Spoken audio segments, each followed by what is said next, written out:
우리 하나님 말씀 보겠습니다. 에베소서 6장 13절에 17절 말씀. 에베소서 6장 13절에 17절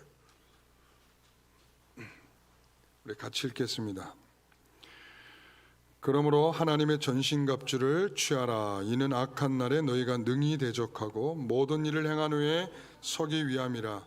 그런즉 서서 진리로 너희 허리띠를 띠고 의의 호심경을 붙이고 평안의 복음이 준비한 것으로 신을 신고 모든 것 위에 믿음의 방패를 가지고 이로써 능히 악한 자의 모든 불화살을 소멸하고 구원의 투구와 성령의 검 곧 하나님의 말씀을 가지라. 아멘. 전신갑주를 입으라 성령의 검이라는 제목으로 말씀을 함께 나누겠습니다.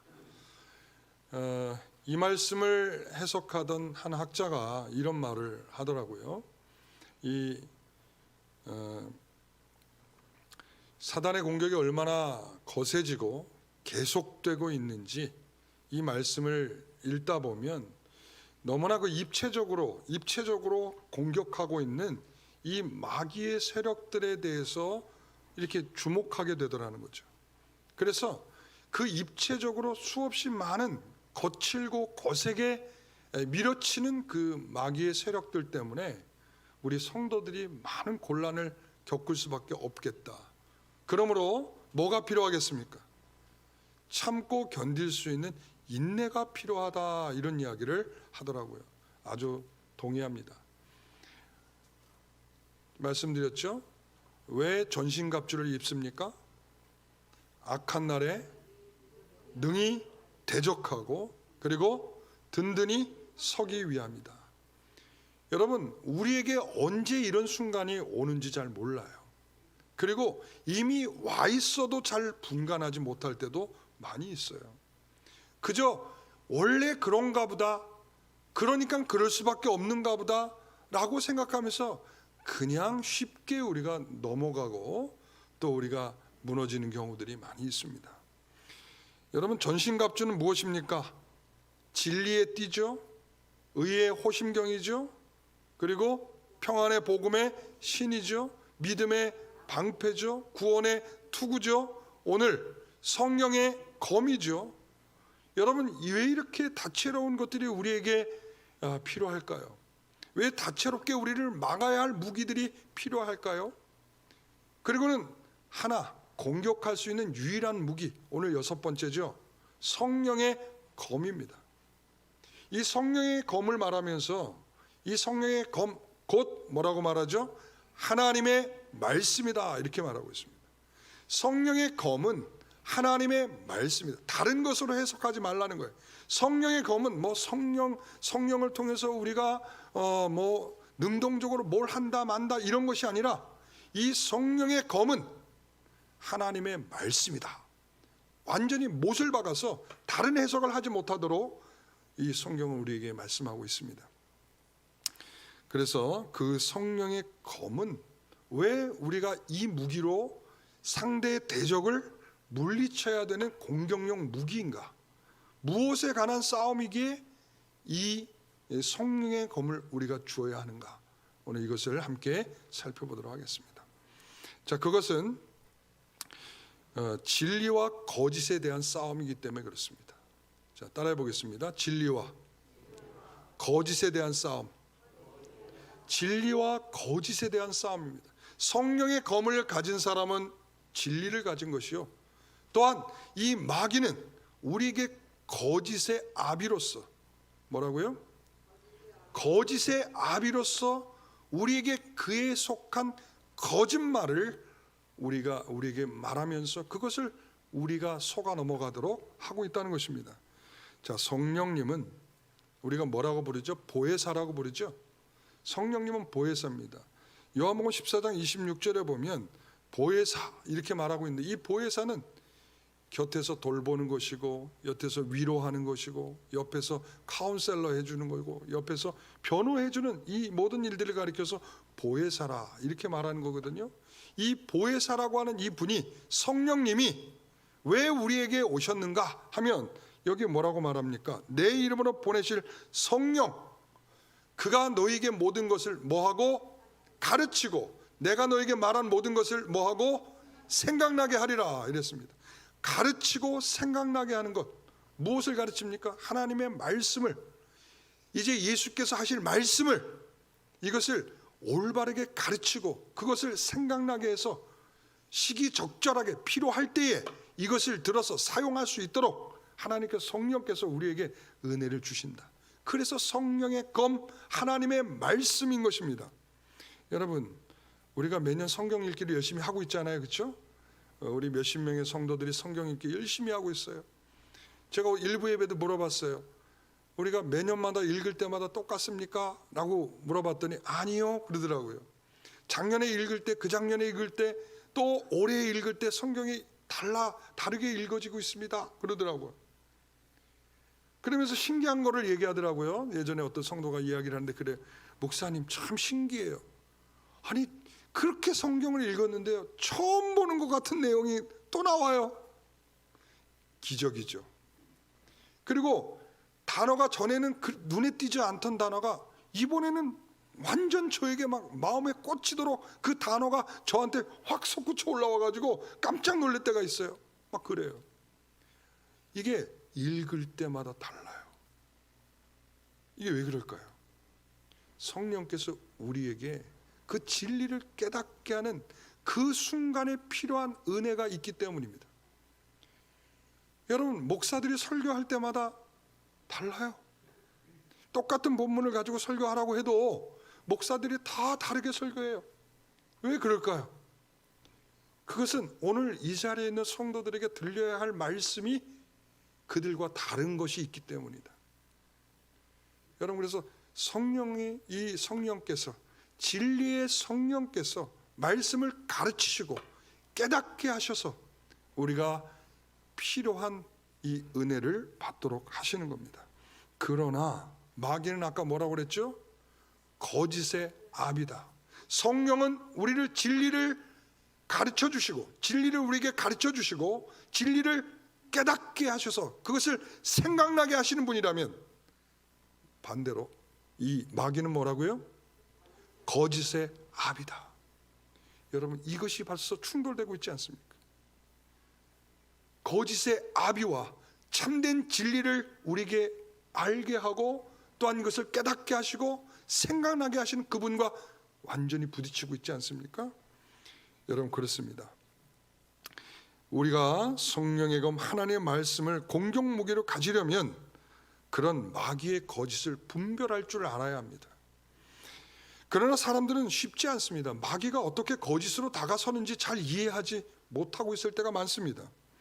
마귀의 거짓에 속아서 분별하지 못하는 우리가 무지한 가운데 있을 때가 많이 있습니다. 요한복음 8장에 보게 되면, 나는 가는데 너희가 나를 찾으려고 하겠지만 너희는 나를 찾지 못할 것이다. 그리고 내가 가는 곳에 너희는 올 수 없다. 이렇게 말씀하십니다. 그들은 알지 못한다라고 말씀하고 있어요. 알지 못한다. 여러분, 알지 못한다. 여러분, 이 알지 못한다는, 왜 주님이 가신 그곳을 그들이 찾지 못하고 왜 그들은 그곳에 갈 수 없는 것일까요? 이유는 딱 한 가지입니다. 그분이 누구인지 알지 못하기 때문이죠.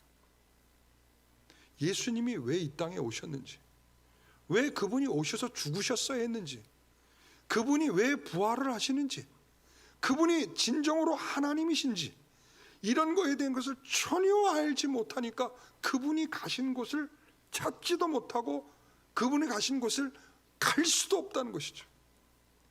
여전히 예수를 모른다면 이들에게 예수님이 들려줬던 말씀과 동일할 것입니다.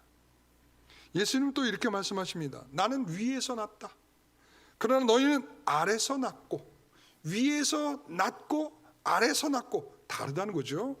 너희는 이 세상에 속했고 나는 이 세상에 속하지 않았다. 이렇게 말씀합니다. 너희가 만일 내가 그인 줄 믿지 아니하면 너희 죄 가운데서 죽으리라. 이랬습니다.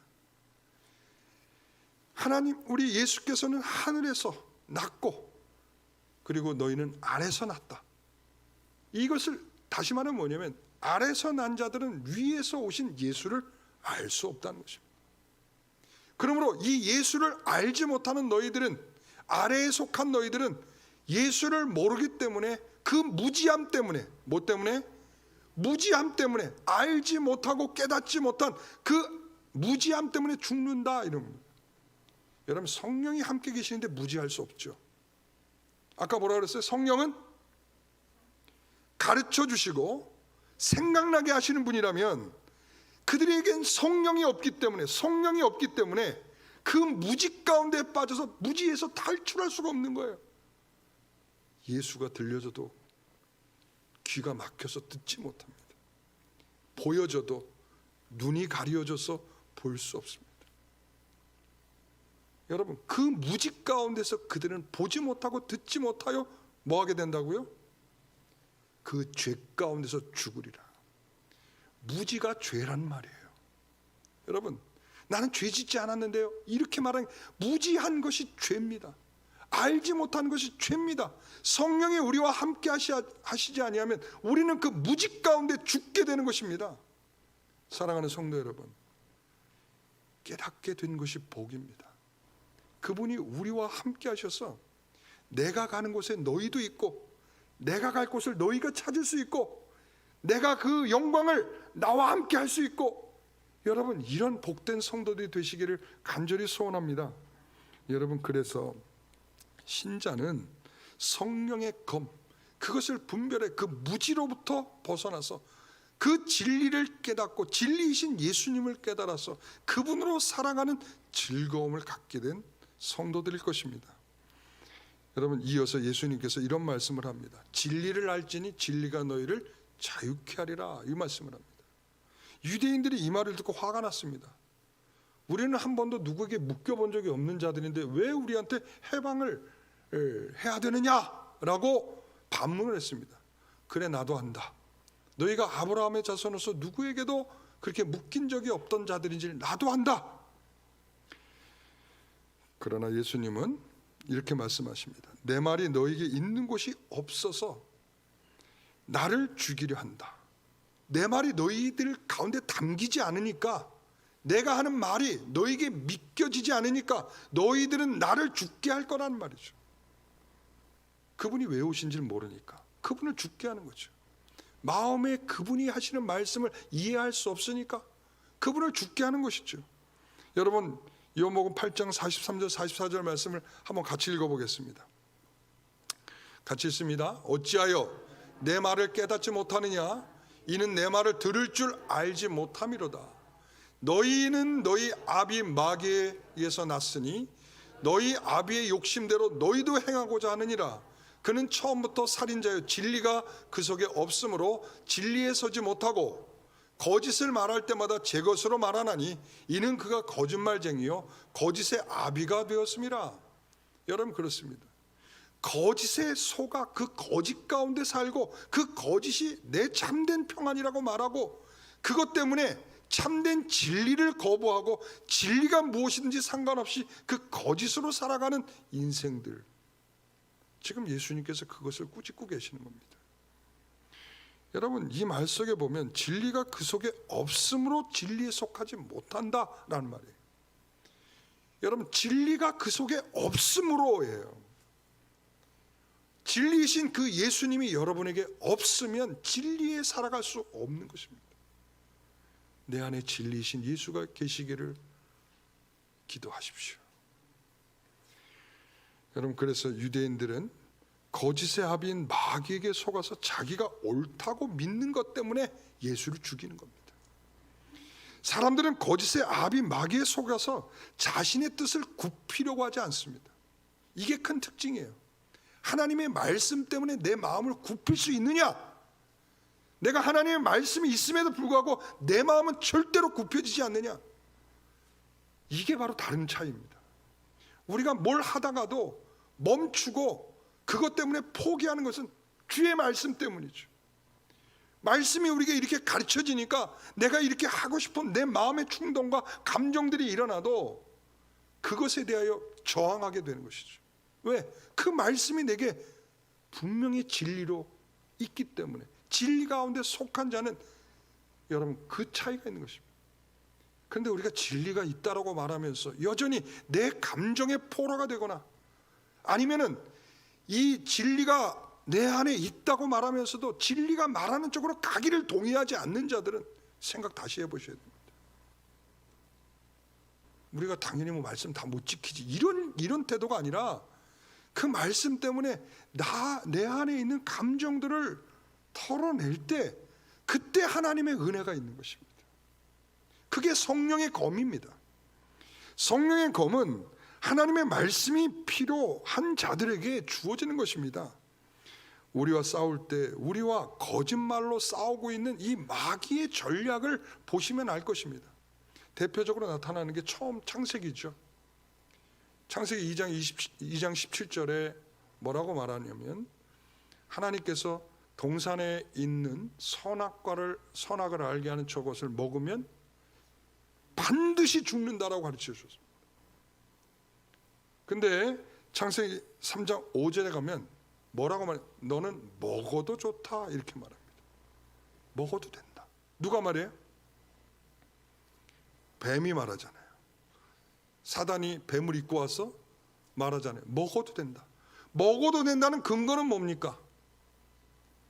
하나님이 네가 이것을 먹으면 하나님처럼 될까 봐 하나님 먹지 말라는 거지 먹어도 돼. 하나님은 공정하지 않으신 분이야. 너희에 대하여 뭔가 감추고 계신 분이야. 하나님은 너희가 그렇게 되면 뭐가 꿀리시는 분이라 너희들에게 그렇게 하지 말라고 그러는 거야. 이 말에 기가 막히게 넘어가 버리고 말죠. 먹잖아요. 이 거짓의 아비, 이 사단은 그 아담에게 와서 그 거짓을 늘어놓을 때에 이 아담과 하와는 성령의 검이 없었다는 거죠. 여러분, 만약에 성령의 검이 있었다면 뭐라고 말해야 됩니까? 이것을 먹으면 반드시 죽어! 라는 말을 했어야죠. 이게 하나님의 말씀 아닙니까? 이것을 먹는 날엔 반드시 죽어. 네가 아무리 그렇게 말해도 소용없어. 왜? 하나님은 내게 이렇게 말씀하셨어. 이것을 먹는 날엔 반드시 죽는다라고 말씀하셨어. 여러분, 이런 걸 흐려지게 만드는 거예요. 하나님 말씀하신 것을 나름대로 여전히 남겨있죠. 내용은 남겨있는데 결과는 다른 결과로 오죠. 이게 거짓의 특징입니다. 여러분, 하나님께서 그에게 주신 게 얼마나 큽니까? 동산에 있는 생명나무의 과실은 다 먹어도 되는 거예요. 그 동산을 뒤덮고 있는 게 선악과가 아닙니다. 뭐가 뒤덮고 있어요? 생명나무 과실이 뒤덮고 있단 말이에요. 사실은 일부러 찾아가서 보려고 해도 보이지 않을 수도 있어요. 왜? 생명나무들이 온통 있고 그거는 동산 중앙에 그냥 하나만 있을 뿐이죠. 그에게 주어진 것은 하나님의 큰 은혜요, 생명의 은혜가 주어지고 있는데 그것은 보이지 않는 성령의 검이 약해졌을 때 나타나는 형상, 하나님이 주시고 말씀하신 것에 대해서 전혀 은혜로 여기지 못한다는 거죠. 오늘 사랑하는 성도 여러분, 정말 하나님께서 여러분에게 주시는 성령의 검, 이 말씀이 여러분에게 살아있어 역사하시는 놀라운 은혜가 있기를 간절히 축원합니다. 여러분, 우리가 보잖아요. 신천지에 빠진 사람들 보셨죠? 여러분, 그 사람들 부모들이 찾아가도 안 돌아와요. 그리고 이야기합니다. 야, 부모들이 찾아와서 너한테 거짓으로 막 얘기할 거니까 네가 믿고 있는 대로 부모 절대로 만나면 안 돼. 이런단 말이죠. 여러분, 그것에 속아서 부모가 찾아와도 만나주지 않아요. 그 예전에 PD수첩인가 거기서 이렇게 보여주는 거 보니까 부모들이 찾아와서 겨우 이렇게 방송한다 그러니까 겨우 만나게 해줬는데 만나는 모습을 보니까 냉랭한 거예요. 자녀들이. 부모가 찾아왔는데 1년이 넘어 오래간만에 봤는데도 이 자녀들은 부모에 대해서 얼른 가라는 거예요.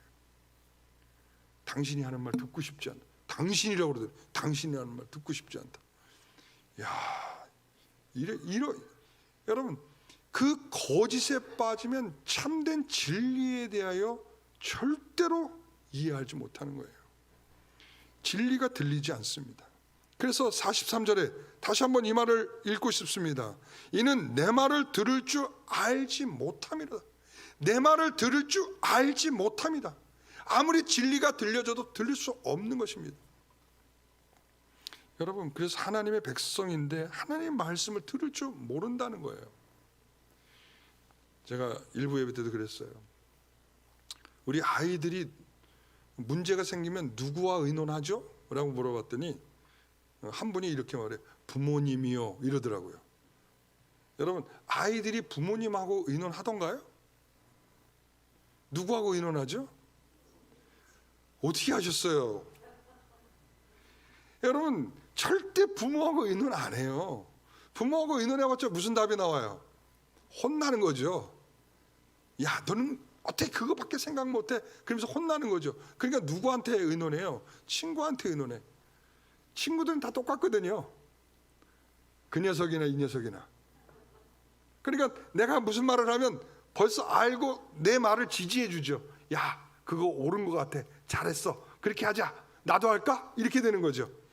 그러니까 절대로 친구들한테 의논해봤자 정답이 아닌 줄 알면서도 왜 부모한테 의논하지 않죠? 부모한테 말하면 혼나니까, 친구들한테 말하면 지지를 받으니까. 그러니까 친구들한테 의논하는 거예요.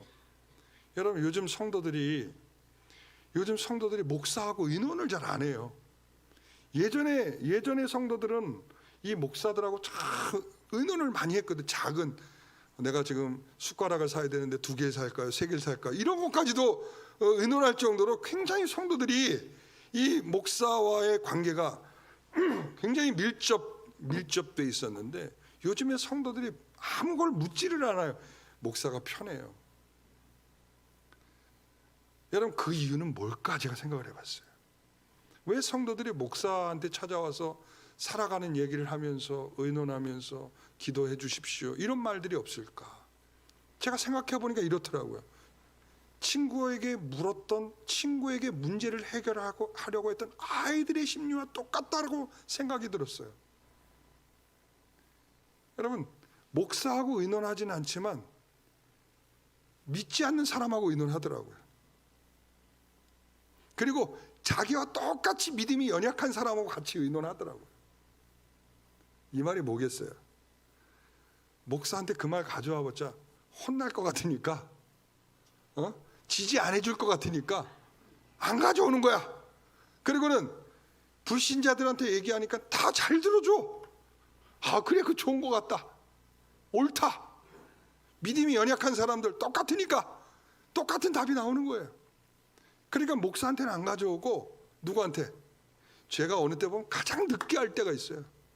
성도들은 다 알고 뭐 서로 뭐 이렇게 얘기하고 저렇게 얘기하고 다 아는데 나만 모르고 있었더라고. 야, 세상에 그런 법은 없는 거예요, 성도 여러분. 여러분들의 가정에 큰 일이 있는데 목사만 모르고 여러분들끼리 다 이렇게 알고 있는 거, 이건 벌써 뭐가 흐름이 잘못되어 있는 거예요. 친구한테 얘기해봤자 나를 지지해 줄지 모르지만 거기서 나오는 답은 뻔한 거예요. 여러분, 목사한테 찾아가봤자 하나님 말씀으로 얘기하면 나 이거 분명히 나한테 뭐라고 할 텐데, 그리고는 기도해보자 할 텐데, 이건 기도해보자 할 때는 이게 긍정이에요, 부정이에요? 예? 부정인 줄 알고 가시면 됩니다. 예?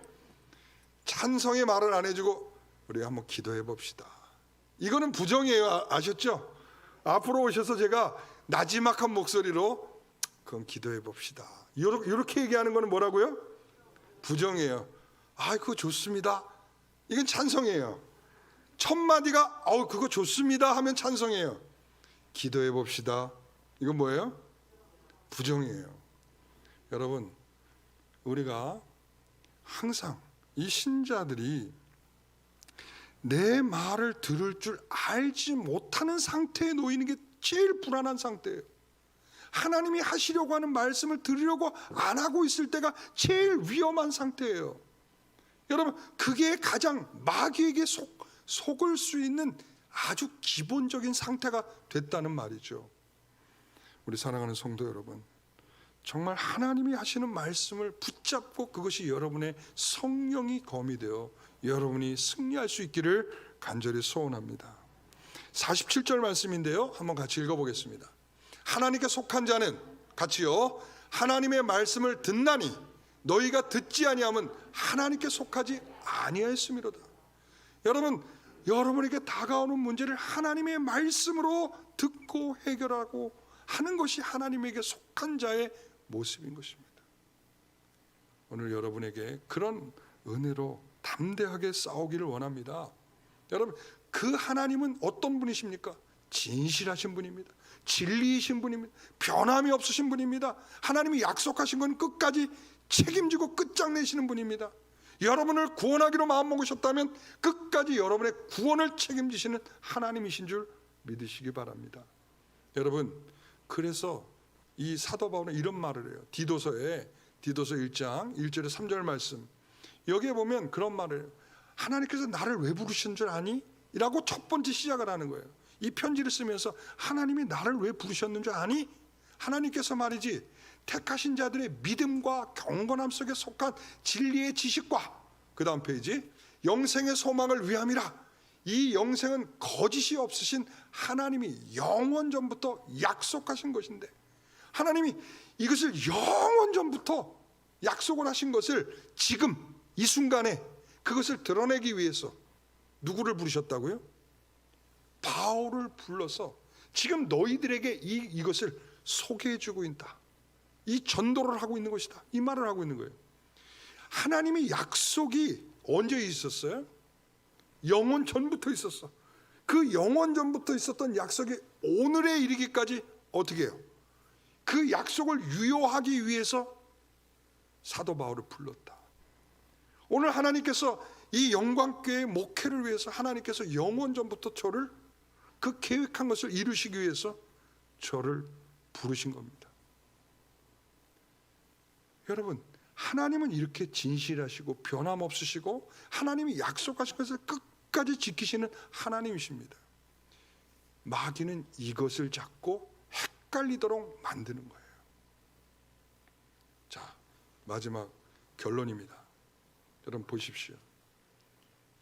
여러분, 사실 좀 할 말이 더 남아 있는데요, 이 시간이 좀 많이 갔으니까 저는 이제 결론을 내립니다. 이렇게 묻습니다. 사단이 우리에게 싸움을 거는 이런 방식에서 이렇게 묻습니다. 너 같은 사람이 구원을 받을 수 있겠니? 라고 묻습니다. 너같이 맨날 교회 가서 졸고, 너같이 교회는 뭐 한 달에 한 번 가는 줄 알고, 너같이 교회에선 아무런 관심도 없고, 주일날 교회 갔다 오면 일주일 내내 성경책 한번 들여다보지 않고, 그리고 교회를 다닌다고 하면서도 일주일 내내 하나님 한번 생각 안 하고. 자, 묻습니다. 이런 사람에게 묻습니다. 혹시 여기에 해당 사항이 있는 사람이 있을지 모르니까 묻습니다. 너 그래가지고 구원 받겠니? 라고 묻습니다. 그럼 뭐라고 대답하실까요? 여러분, 여기서 물론 이 상황을 보면 참 구원받은 사람으로 참 부끄러움이 많죠. 너무 부끄러움이 많죠. 그러나 그래, 나 그렇게 스스로 구원받을 수 없는 사람이야. 그렇지만 나같이 이런 사람들 때문에, 나같이 이렇게 부족한 사람 때문에, 나같이 이런 죄인 때문에 예수님께서 오셨잖아. 그 예수님 때문에 내가 구원받는 것이지, 내 스스로가 가지고 있는 이 모든 재료는 하나도 소용없는 거야. 뭐가 중요해요? 예수님께서 나를 위해서 계획하신, 아까 말한 창세전에 나를 택하시기로 작정하신 그 구원의 준비가 예수 그리스도를 이 땅에 보내셨고, 그리고 이 시간에 노영훈 목사를 통해 여러분에게 들려진 이 말씀이 여러분에게 생명이 돼서 나는 내 구원만큼은 절대로 흔들리지 않아. 왜? 그분이 나를 위해서 죽으셨잖아. 그것이 여러분의 성령의 검이 되시기를 바랍니다. 또 이렇게 묻습니다. 야, 너는 교회를 다닌다고 하면서 벌써 교회 다닌 세월이 얼마인데 너는 맨날 이렇게 죄를 짓고 또 교회 가서 잘못했다고 회개하고 또 죄를 짓고 또 잘못했다고 회개하고, 너 정말 잘못한 것을 하나님이 정말 용서는 해주시겠니? 라고 물었어요. 그럼 여러분들은 뭐라고 대답하시겠어요? 뭐라고 지금 속으로는 다 대답하셨죠? 저한테는 막 다 들려져요 지금. 여러분들이 한 걸 다 저는 지금 다 들었습니다. 제가 여러분에게 들은 말을 해볼게요. 여러분, 하나님은 그래, 우리는 다 죄인이야. 나를 위해서 구원해 주셨는데도 우리가 가지고 있는 죄의 이 속성은 편하지가 않아. 나도 정말 괴로워. 그렇지만 그 하나님은 너무도 자비도 많으시고 너무도 긍휼이 많으셔서 이 나같이 못나고 나같이 이 죄인인 나를 그래도 하나님 앞에서 잘못했다고 하면 용서해 주시지 않아. 나는 그런 자비와 긍휼을 믿어! 라고 말하시던 거요? 그렇습니다. 오늘 우리 사랑하는 성도 여러분, 그들이 우리에게 분명히 거짓되게 우리의 마음을 흔들 겁니다. 그럴 때 여러분 분명하게 여러분들이 가지고 있는 믿음의 말씀으로 그것을 이겨내시길 바랍니다. 여러분, 예수님에게도 이 사단이 찾아와서 시험하지 않았습니까? 그렇죠? 예? 돌이 떡이 되게 하라 했을 때 예수님 뭐라고 그랬어요? 사람이 떡으로만 살 것이 아니라 이 모든 하나님의 말씀으로 산다. 여러분, 이런 선포가 여러분 성령의 검인 것입니다. 뛰어내리라 했을 때 뭐라고 그랬어요? 주 너의 하나님을 시험하지 말라 그랬단 말이죠. 내게 경배하라 할 때 뭐라고 그랬어요? 사단아 물러가라, 오직 주 하나님만 경배를 받는 거야 라고 외쳤단 말이죠. 여러분, 이게 우리의 성령의 검이시기를 간절히 소원합니다. 기도하겠습니다. 하나님 감사합니다.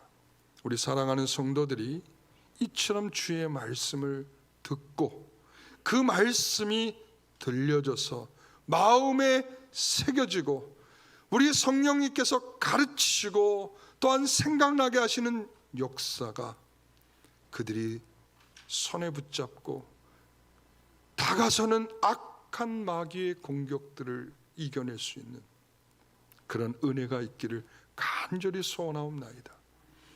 온 교회 성도들이 이런 거짓에 흔들려지지 않고 온전히 하나님만 바라며 천성을 향해 걸어가는 믿음의 성도들 되게 하옵소서.